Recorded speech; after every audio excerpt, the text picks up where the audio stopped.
Napapangitan pa ang habang walang sawang Ewan ko kaya, nahihirapan ako nagmamasdan sa'yo. sa lahat ng gawa ito.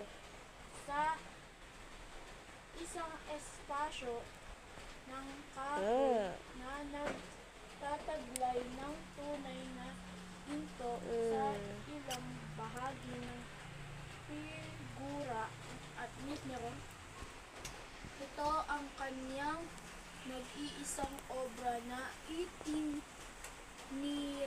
niya sa kanya ang sariling ito at estatwang nagsilbing saksi niya sa kanyang mga pagkabigo. At muling pagbangon dito, siya ay umiyak at nananaghoy sa sakit ang idinulot ng kanyang unang at huling pag-ibig. At natukaw ang lamang ang atensyon ng niya na